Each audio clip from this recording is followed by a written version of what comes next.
has quaked before. Hello, welcome to Thought for the Day.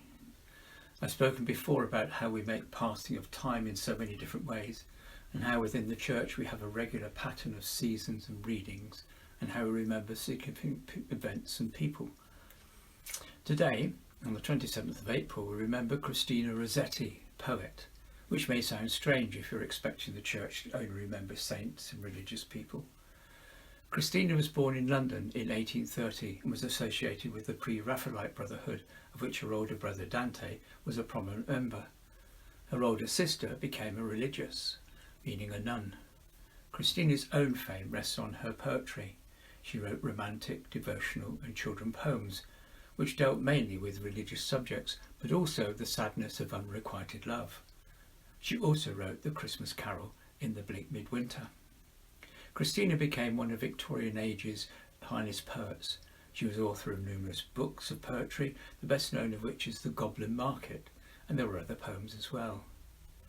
The Bible has influenced many other poets besides Christina, including Geoffrey Chaucer, William Shakespeare, John Donne, George Herbert, Anne Broadhurst, Henry Bronte, William Blake, Walt Whitman, Emily Dickinson, George Manley Hopkins, W.H. Auden and T.S. Eliot, just to name a few of them.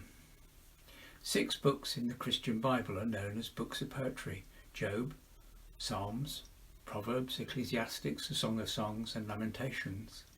These books are almost entirely made up of poems, songs and wise sayings that the ancient Jews and Christians who followed used to make wise decisions and worship God.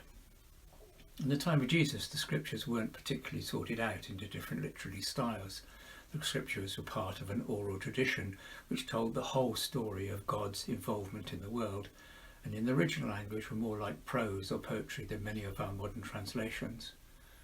I'm sure that you can all remember more of the rhymes you listened to and then learnt as a child, rather than you can of the history taught in school, the bare facts.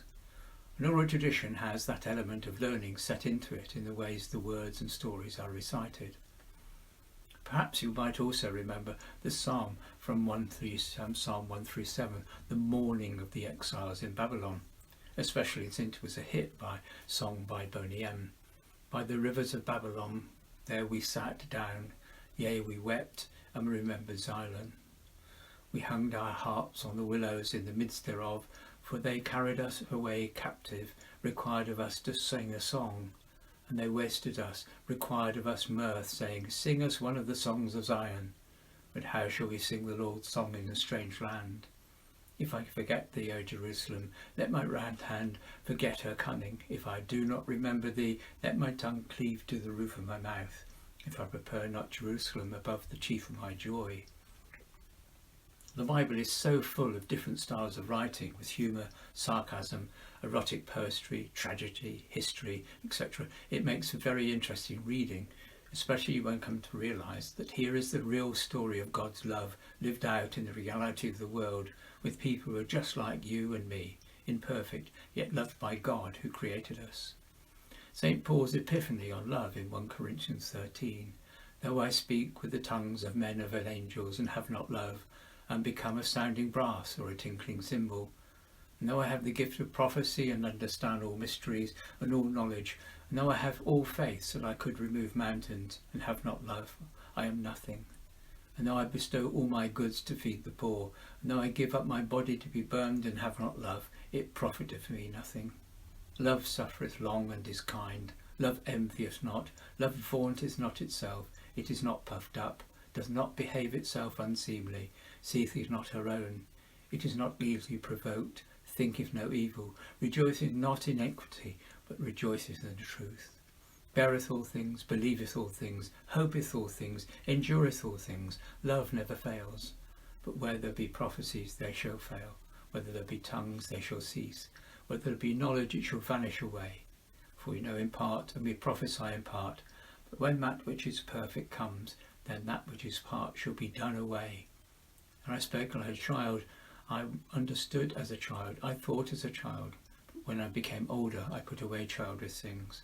For now we see through a glass darkly, but then face to face. Now I know in part, then I shall know even as I am also known. And now abideth faith, hope, love, these three, but the greatest of these is love.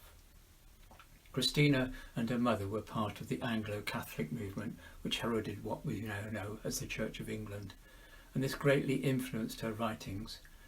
Perhaps you will have heard of this extract from one of her poems. Remember me when I am gone away, gone far away into the silent land, when you can no more hold me by the hand, nor I half turn, go turning stay. Remember me when no more day by day you tell me of our future that you planned.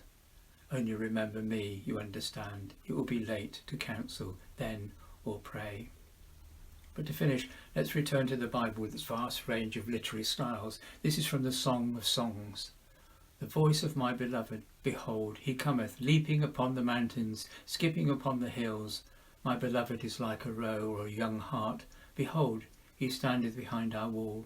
He looketh forth at the windows, showing himself through the lattice. My beloved spake and said unto me, Rise up, my love, my fair one, and come away. For lo, the winter is past, the rain is over and gone, the flowers appear on the earth, the time of the singing of the birds is come, and the voice of the turtle is heard in our land. The fig tree putteth forth her green figs, and the vines with tender grape give good smell. Arise, my love, my fair one, come away. If you have been watching and listening, thank you, and may God go with you. Amen.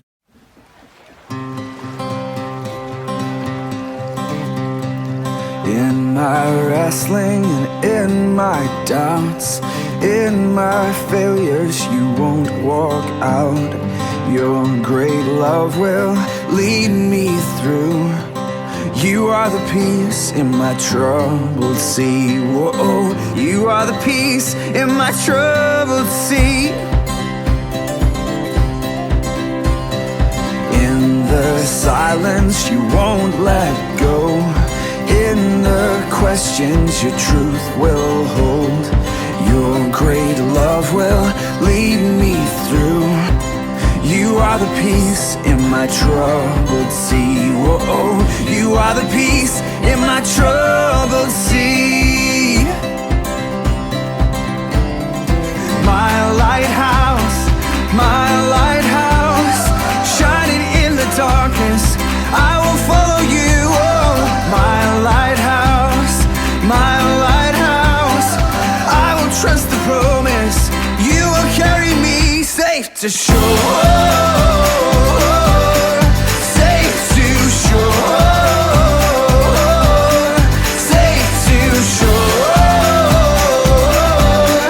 safe to shore. I won't fear what tomorrow brings. With each morning I'll rise and sing. My God's love will lead me through.